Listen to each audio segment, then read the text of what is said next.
ಕಲ್ಯಾಣ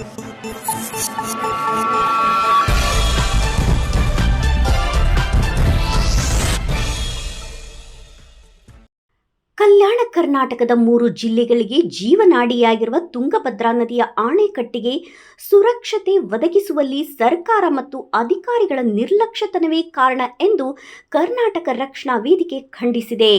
ಹೌದು, ಕೊಪ್ಪಳ, ರಾಯಚೂರು, ಬಳ್ಳಾರಿ ಹಾಗೂ ವಿಜಯನಗರ ಜಿಲ್ಲೆಗಳಿಗೆ ಜೀವನಾಡಿಯಾಗಿರುವ ತುಂಗಭದ್ರಾ ಜಲಾಶಯದ ಸುರಕ್ಷತೆಗೆ ಕೋಟ್ಯಾಂತರ ರೂಪಾಯಿಗಳನ್ನು ತೆಗೆದುಕೊಂಡು ಅದನ್ನು ಸರಿಯಾದ ರೀತಿಯಲ್ಲಿ ಸುರಕ್ಷತೆಯನ್ನು ಒದಗಿಸುವಲ್ಲಿ ಕರ್ನಾಟಕ ಸರ್ಕಾರ ಹಾಗೂ ಕಾಡಾ ಅಧಿಕಾರಿಗಳು ಸಂಪೂರ್ಣವಾಗಿ ವಿಫಲರಾಗಿದ್ದಾರೆ. ಕಲ್ಯಾಣ ಕರ್ನಾಟಕದ ಜೀವನಾಡಿಯಾದ ತುಂಗಭದ್ರಾ ನದಿಯ ನೀರನ್ನು ಶೇಖರಣೆ ಮಾಡುವಂತಹ ಸಮಯದಲ್ಲಿ ತುಂಗಭದ್ರಾ ಡ್ಯಾಂಗೆ ಯಾವುದೇ ರೀತಿಯ ಸುರಕ್ಷತೆಯನ್ನು ತೆಗೆದುಕೊಳ್ಳದೆ ಇರುವುದರಿಂದ ಇವತ್ತಿನ ಈ ಪರಿಸ್ಥಿತಿಗೆ ಸರ್ಕಾರ ಮತ್ತು ಅಧಿಕಾರಿಗಳು ನೇರ ಹೊಣೆಗಾರರಾಗಿರುತ್ತಾರೆ. ತುಂಗಭದ್ರಾ ಡ್ಯಾಂ ನಿರ್ಮಾಣದ ತಾಂತ್ರಿಕ ದೋಷ ಉಂಟಾಗಿದೆ. ಕನಿಷ್ಠ ಬುದ್ಧಿ ಇರುವವರು ಅಣೆಕಟ್ಟಿನ ಮೊದಲನೆಯ ಹಾಗೂ ಕೊನೆಯ ಕ್ರಸ್ಟ್ ಗೇಟ್ಗಳನ್ನು ತೆರೆಯಬೇಕು. ಆದರೆ ಇಲ್ಲಿ ಏಕಾಏಕಿ ಅಣೆಕಟ್ಟಿನ ಮಧ್ಯದಲ್ಲಿ ಇರುವಂತಹ 19ನೇ ನಂಬರ್ನ ಗೇಟನ್ನು ತೆಗೆದಿರುವುದು ಬೇಜವಾಬ್ದಾರಿತನವನ್ನು ತೋರಿಸಿರುತ್ತಾರೆ. ಇದರಿಂದ ಅಣೆಕಟ್ಟಿನ ಮಧ್ಯಭಾಗದಲ್ಲಿ ನೀರಿನ ಒತ್ತಡ ಅಪಾರ ಪ್ರಮಾಣದಲ್ಲಿ ಇರುತ್ತದೆ.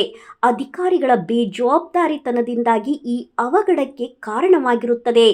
ಈಗ ಅಣೆಕಟ್ಟಿನ ಒಟ್ಟು ಸಾಮರ್ಥ್ಯ 130 TMC. ಆದರೆ ಪ್ರಸ್ತುತ ಅಣೆಕಟ್ಟಿನಲ್ಲಿ ಸಂಗ್ರಹವಾಗಿರುವುದು 105 TMC. ಗೇಟ್ ಕಿತ್ತು ಹೋಗಿರುವುದನ್ನು ಸರಿಪಡಿಸಬೇಕಾದರೆ ನೀರಿನ ಸಂಗ್ರಹವನ್ನು 70 TMC ನದಿಗೆ ಬಿಟ್ಟು ಕೊಡುವುದರಿಂದ ಹೆಚ್ಚೆಂದರೆ 40 TMC ನೀರು ಅಣೆಕಟ್ಟಿನಲ್ಲಿ ಸಂಗ್ರಹವಾಗುತ್ತದೆ. ಆದರೆ ಈ ರೀತಿಯ ನೀರು ಪೋಲಾಗಿರುವುದರಿಂದ 2 ಬೆಳೆಗಳಿಗೆ ನೀರನ್ನು ಸರ್ಕಾರ ಎಲ್ಲಿಂದ ತಂದು ಕೊಡುತ್ತದೆ ಎಂಬ ಪ್ರಶ್ನೆ ಈಗ ಸದ್ಯ ಉದ್ಭವವಾಗಿದೆ.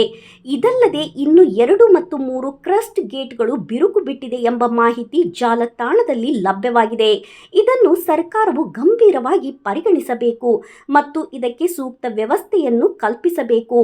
ಅಣೆಕಟ್ಟು ನಿರ್ಮಾಣವಾಗಿ ಸುಮಾರು 70 ವರ್ಷಗಳು ಕಳೆದಿದ್ದು ಅಲ್ಲಿಂದ ಇಲ್ಲಿಯವರೆಗೆ ಯಾವುದೇ ರೀತಿಯ ಸುರಕ್ಷತೆ ಮತ್ತು ಭದ್ರತೆಯನ್ನು ನೀಡದೆ ಕಾಟಾಚಾರಕ್ಕೆ ಅಲ್ಲಿ ಹೋಮ್ ಗಾರ್ಡ್ಗಳನ್ನು ಹಾಕಿ ಯಾವುದೇ ರೀತಿಯ ಶಿಸ್ತು ಕ್ರಮವನ್ನು ತೆಗೆದುಕೊಳ್ಳದೆ ಪ್ರಭಾವಿ ವ್ಯಕ್ತಿಗಳು ಅಲ್ಲಿಗೆ ಬಂದಾಗ ಕಾರಿನ ಮೂಲಕ ಅವರನ್ನು ಒಳಗಡೆ ಬಿಡುತ್ತಾರೆ ಮತ್ತು ಇದು ರಾತ್ರಿಯ ಸಮಯದಲ್ಲಿ ಈ ದೃಶ್ಯವು ಹೆಚ್ಚಾಗಿ ಕಂಡುಬರುತ್ತದೆ. ಇದಕ್ಕೆ ಅಧಿಕಾರಿಗಳೇ ನೇರ ಹೊಣೆಗಾರರು. ಆದ್ದರಿಂದ ರಾಜ್ಯ ಸರ್ಕಾರ ಈಗಿರುವ ಎಲ್ಲ ಅಧಿಕಾರಿಗಳು ಹಾಗೂ ಇಂಜಿನಿಯರ್ಗಳನ್ನು ಅಮಾನತುಗೊಳಿಸಬೇಕು. ಆದ್ದರಿಂದ 4 ಜಿಲ್ಲೆಯ ಸಚಿವರು, ಶಾಸಕರು ಹಾಗೂ ರಾಜಕೀಯ ಮುಖಂಡರುಗಳು ರೈತರಿಗೆ 1 ಎಕರೆಗೆ 25,000 ರೂಪಾಯಿಯಂತೆ 2 ಬೆಳೆಗಳಿಗೆ ಪರಿಹಾರವನ್ನು ಘೋಷಣೆ ಮಾಡಬೇಕು.